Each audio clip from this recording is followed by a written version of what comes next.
Hello, welcome back to my YouTube tutorial. My name is Jacob Issa and I'm welcoming you back again to my YouTube channel. And in this video tutorial, we are going to create a custom Python library for machine learning tasks. So whether you are a data science, machine learning engineer, or just someone who loves coding, this video will show you how to build your own library to save time, encapsulate high complex logic, and improve your workflow. So without wasting much time, let's see how that works. So the first thing we want to talk about is, why do we need a custom library? I'm going to give you 3 good reasons why we need a custom library. Number 1, for time saving. So instead of rewriting the same code for data cleaning or feature engineering, you can package it into a reusable function. Then number 2 is encapsulating complex logic. What does it mean? When we try to hide complex logic, so that behind every simple function that we call, we try to hide the complexity behind that simple function call, so which make our code more cleaner and easier to use. Then number 3, to improve code readability and maintainability. So a well-organized library makes your code base easier to understand and update. And if you have been following me for a time now, I've been telling you that write your code that the little girl or somebody without a coding background can't read and understand. All right, so now let's talk about the building blocks of what we are talking about. So let's break down the building blocks of a custom library.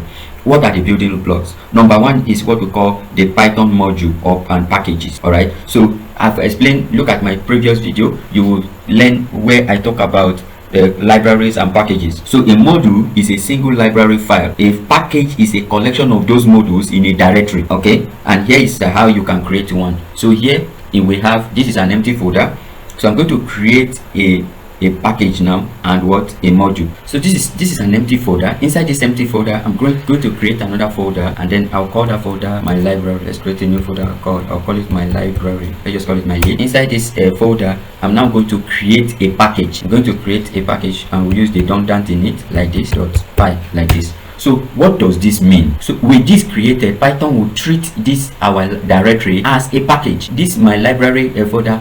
Python, because we have initialized it with this redundant in it, the Python will now treat this folder as a package. So remember what I said earlier, a module is a single Python file, while a package is a collection of modules. So what do we do now? So now that we've done this, I can now create a module. So let's create a module, and then I'll call this, let's call it preprocessor, or let me call it preprocessing like this .py.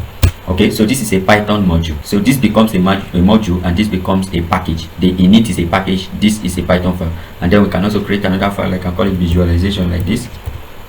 Okay, visualization .py. So visualization.py.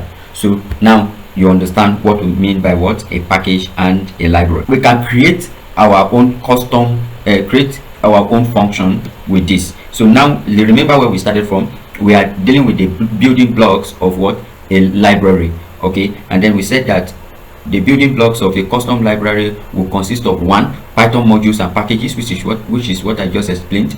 Then number 2 is creating your own function. So functions are the heart of your library. So an example of a simple data function can be something like this. All right, so we can create a simple data cleaning function like this. So we can say def, and then the name of our function. So let's call it data cleaning or clean data, whatever. So let's call it data underscore cleaning like this.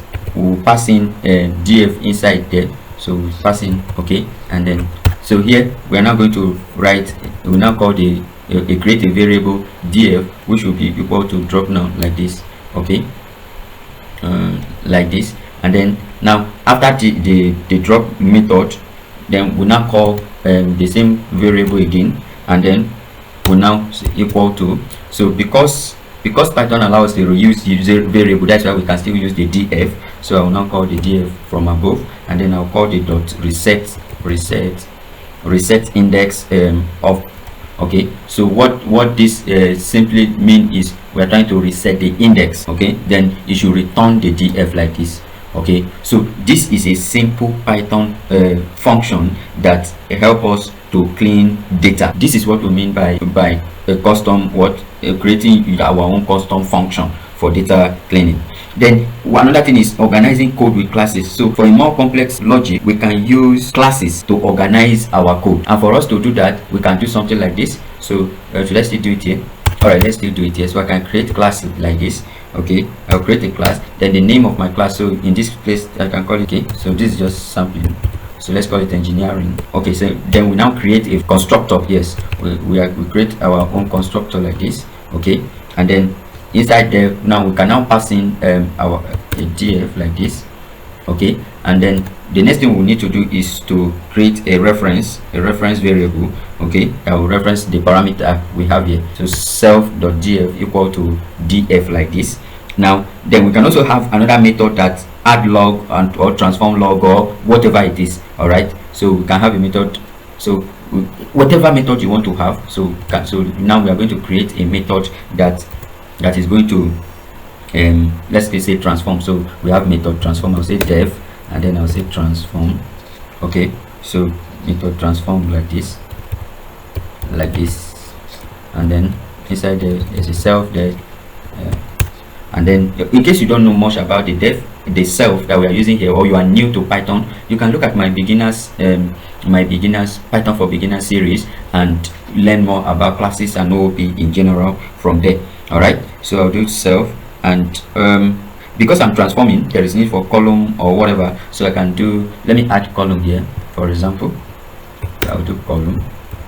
Okay, all right, so when I add column like this, the next I want to do is to reference that. So I'll do self, and then I'll do dot df, and passing the, I'll format the string, so I'll do f like this. All right, like this.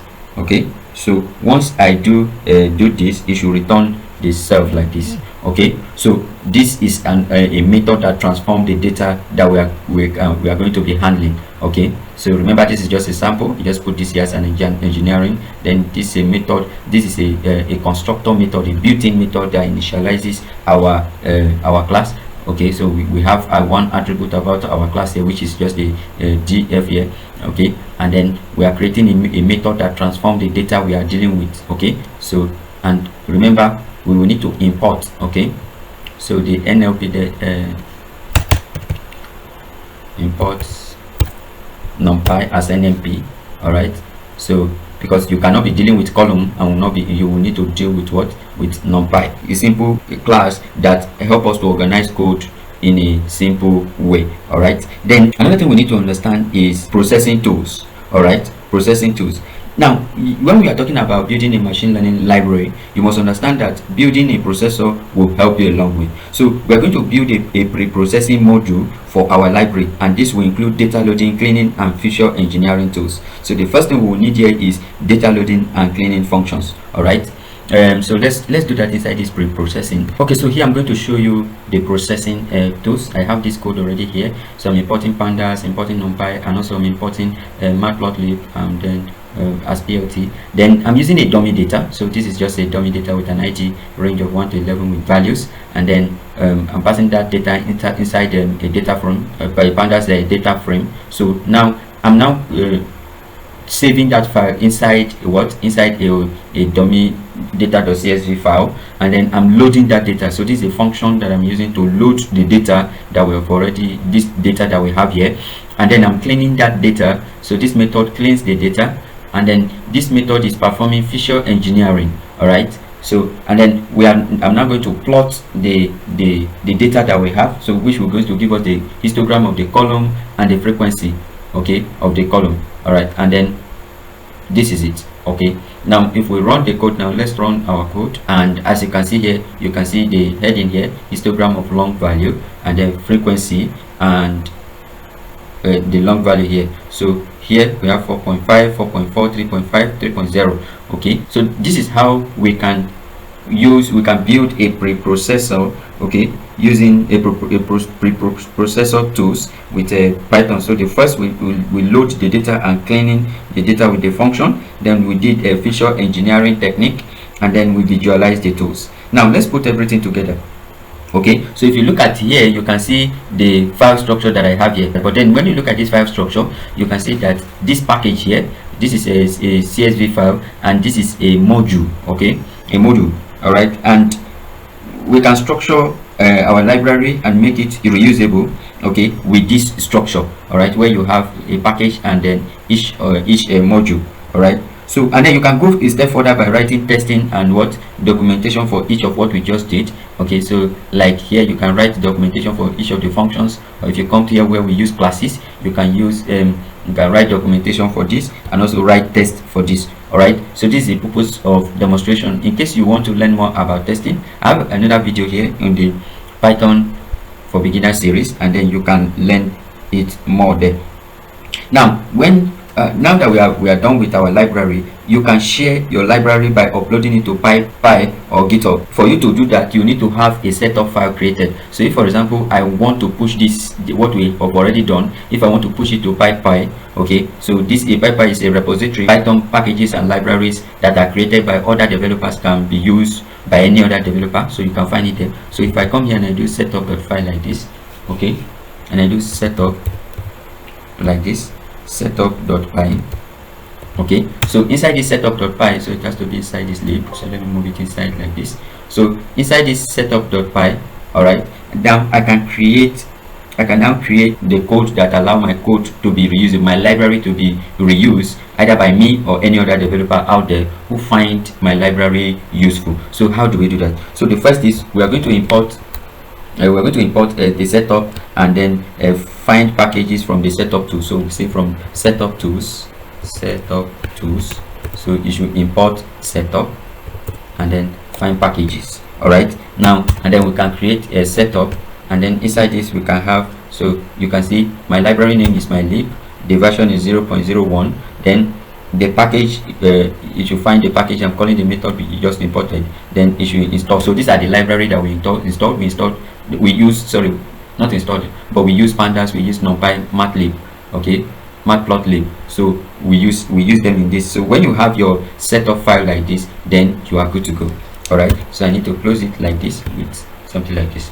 Okay, so this is how you can create your, you can share your library with the world, okay, another developer out there. And this is what make Python very useful and very awesome, because of the communities of developers that are using each library. Now before we finish this video, I would like to discuss the benefit of custom library. What are the benefits? Number one, it helps us by creating custom libraries, you can increase efficiency and productivity.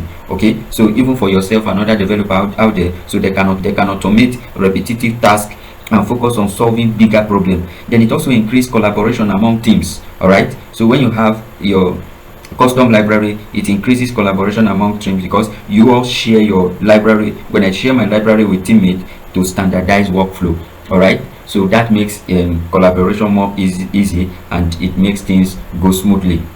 Then lastly, it improves model performance through focus tools. So when we build tools tailored to our specific machine learning tasks, it helps us to improve model performance through focused tools. So it's not just be any tools, but it's focused. So just like we did in this tutorial. My name is Jacob, and if you have watched me to this level, please kindly subscribe, like this video, and comment below. So, and that is it. You now know how to create a custom Python library for machine learning tasks. By encapsulating your code into reusable model, you can save time, improve collaboration, and build better models. So don't forget to like, subscribe, and share this video if you find it helpful. All right, thank you so much, and happy coding. See ya.